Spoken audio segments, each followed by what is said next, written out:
swaha tat-savitṛ-varenyam bhargo devasya dhimahi dhiyo yo na prachodayat. Now for the second line. Tat-savitṛ-varenyam. You are that, the highest God. The intent here is to thank God, Brahman, for his generosity in creating and maintaining our lives, and accept him as the only object of worship. Tat-savitṛ. Now, sometimes Savitṛ is interpreted to mean unto the sun, Savitṛ. Savitṛ is one of the Sanskrit words for the sun. And we'll see it actually has more meanings too. But the sun is certainly the source of all life, at least in the external world. But the esoteric meaning is consciousness. Again, consciousness and life energy, prana.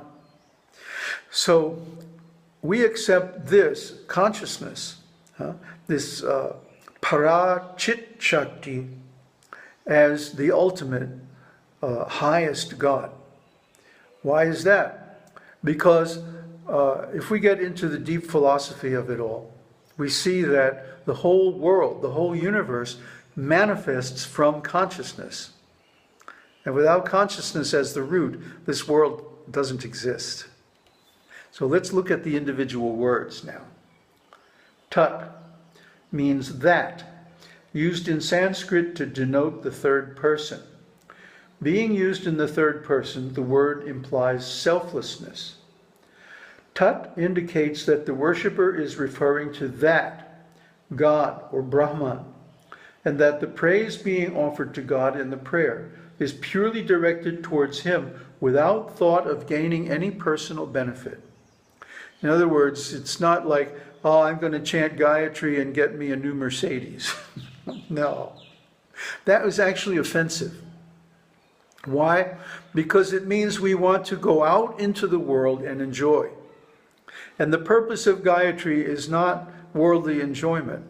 It's to go within, to go the other way, towards God, toward consciousness. Realize that. Okay? Tat. And this is the human being. And that means God. In the Vedas, they're kind of code words. So use this mantra properly. Don't create offenses, or you'll be in difficulty.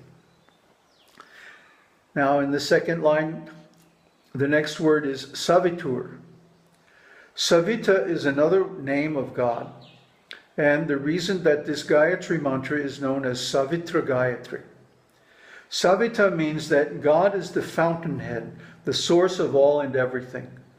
The universe exists only through his divine grace. It describes God's ability to create and sustain the universe and destroy it in the fullness of time. So God is the cause, the maintainer, and the destroyer. And although he manifests different forms to perform these functions, actually he is one. Savita also indicates God's gift to mankind. Humans also have the Shakti of Savita in limited amount. This Savita Shakti impels humans to do something, commonly known as the creative urge. Mankind creates art and scientific advances through this Shakti. Savita also means procreation. Hence, Savita can also be thought of as meaning father, mother. So through this Shakti, we procreate, we reproduce, and we also make things and do things in the world. So the prime purpose of having this Shakti is to fulfill God's purpose in the world and help ourselves and others attain self-realization. Finally, the power of Savita enables mankind to distinguish right from wrong and vice from virtue. In other words, it's discrimination, vivek. Through this ability, we are able to direct our own selves to some degree. Thus, Savitṛ gives us a certain self-guiding ability. This word in the mantra demonstrates our efforts, since God will not help us unless we are willing to help ourselves. It's said, if you take one step towards God, He takes 100 steps toward you. But you have to take that first step. You have to show the initiative. That's the rule. So if you just sit and say, okay, I'm going to wait until God gives His mercy, it's not going to happen. You have to deserve it. You have to work for it, beg for it, but not expect it at any given time. It comes when He is ready. So next is Varenyam. Varenyam signifies our acceptance of God and can be translated as one who is worthy. Though people are always after material riches of the world, more often than not, once they have been achieved, they are a disappointment.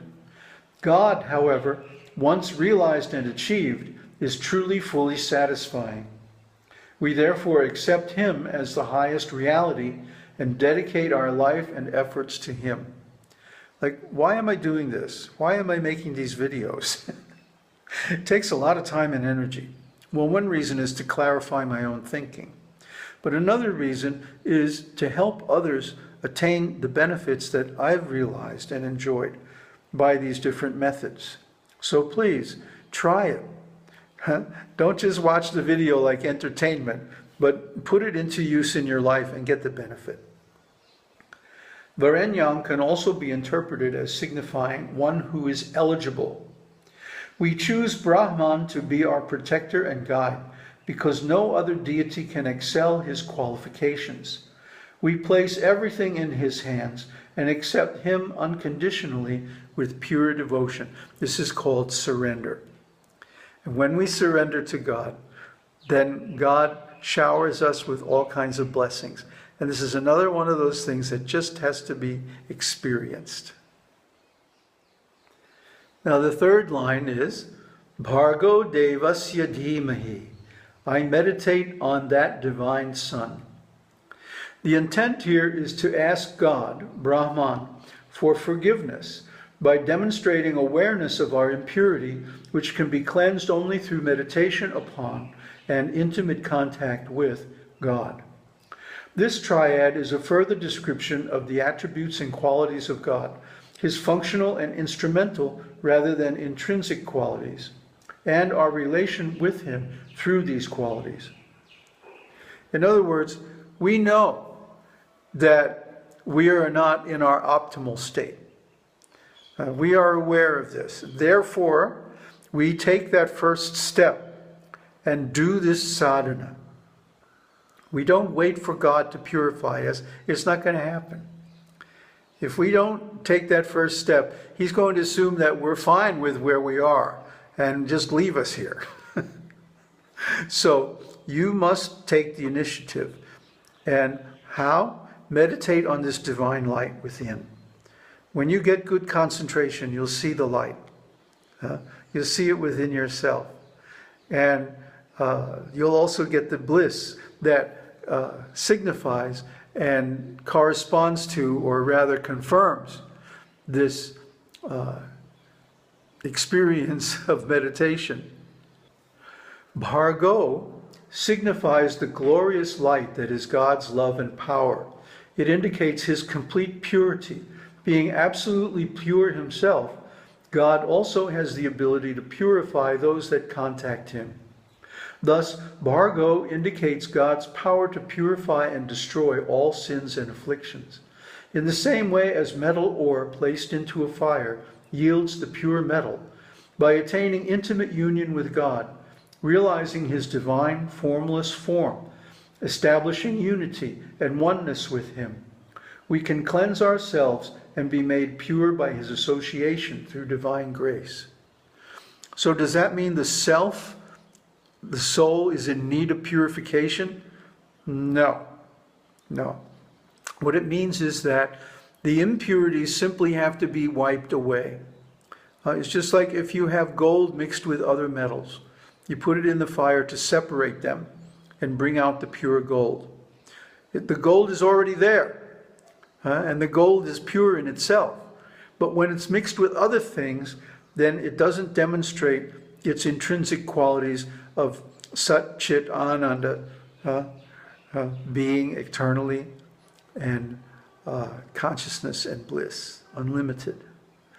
So what we do when we do sadhana is we simply wipe away these extraneous things, usually the mind and personality and ego and so forth, to arrive at the essence.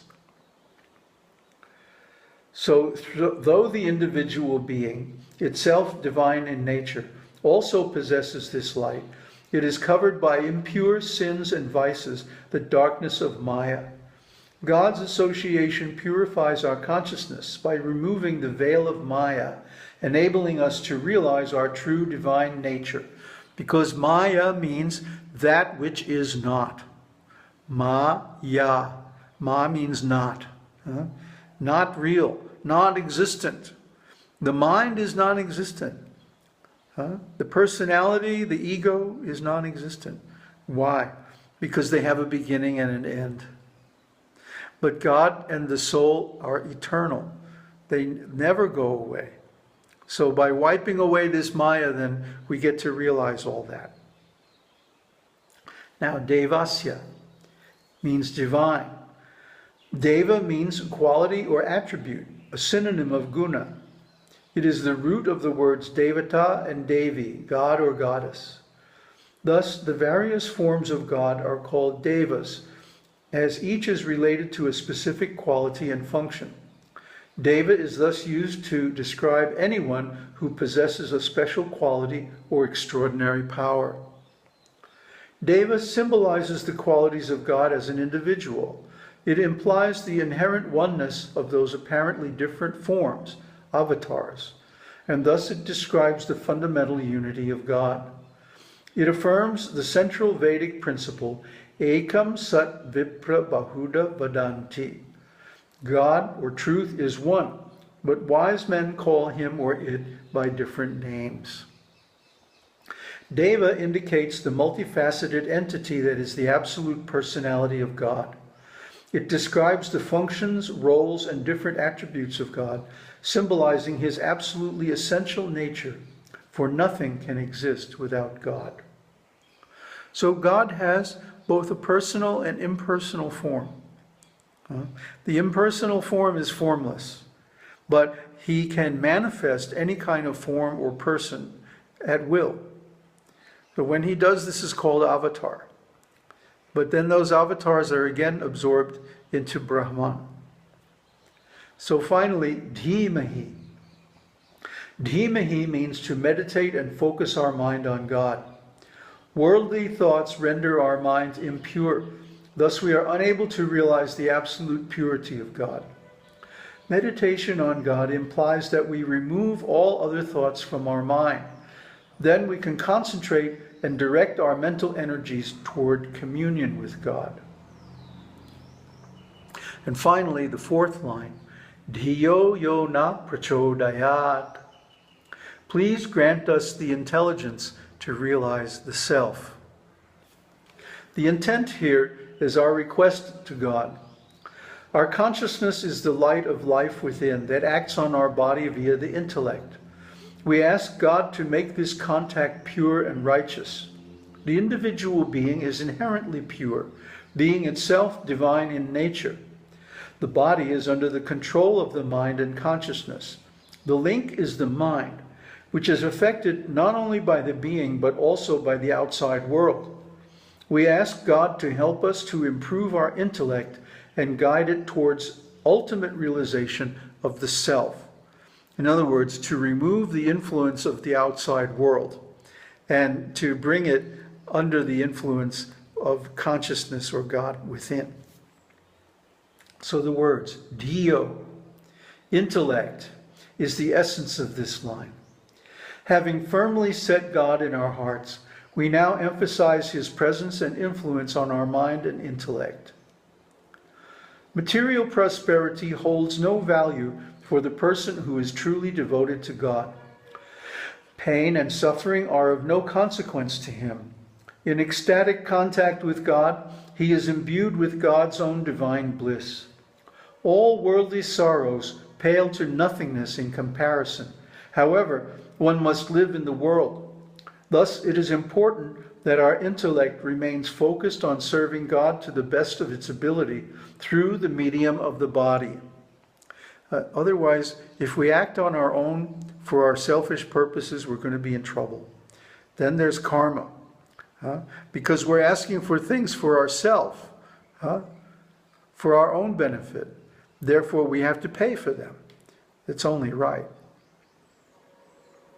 By intellect, one is able to cultivate all other qualities. Intellect is the key to all other things in life. It is the most important possession. In the Gayatri Mantra, we ask God to gift us with the highest type of intellect, meditative intelligence, and to show us how to use it to realize Him.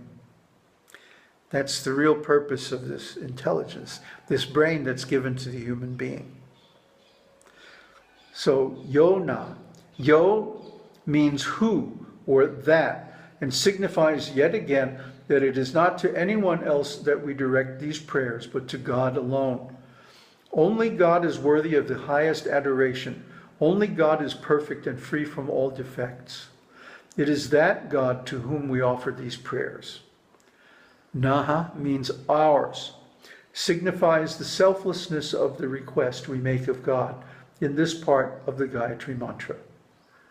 We offer this prayer and make the request of God not simply for ourselves, but for the whole of humanity. We seek the uplift of the whole society. Vedic philosophy has, since the beginning, recognized the concept of Vasudhaiva Kutumbakam. The whole world is one big family. Thus we pray not only for ourselves, but for each and every member of that great family, that we may all benefit from the greatness and generosity of the all-loving God. So, Osho used to say, when one person becomes enlightened, the whole universe becomes enlightened. And that's the meaning, that our benefit is not just for ourselves, but radiates to all living beings. So the best thing you could do in your life is to become enlightened. Finally, prachodayat, please give, completes the request we make of God in this line. This word requests God for guidance and inspiration. We ask that by showing us His divine and glorious light, Bhargaha, He remove the darkness of Maya from our paths so we are able to see the way. We ask Him to direct our energies in the right way, guiding us through the chaos of this world to find sanctuary in the tranquility and peace of God Himself, the root of all happiness and the source of true bliss. So that's the word-for-word meanings of the Gayatri Mantra. And as you can see, it's quite deep. It's not easy to make a translation. In fact, you'll find every translator translates it differently depending on their views. So then what does it really mean? Well, the real meaning is revealed by the practice of the mantra. You have to chant this mantra, then you can understand the meaning. So finally, let's go through the simple translation and the mantra again and see how they relate. Om means O Brahman. Bhur-bhuva swaha, being consciousness bliss, present everywhere. Tat Savitṛ-Varenyam, you are that, the highest God. Bhargo devasya dhimahi, I meditate on that divine Son. Dhiyo yo na prachodayat, please grant us intelligence to realize the Self. Om Harihi Om.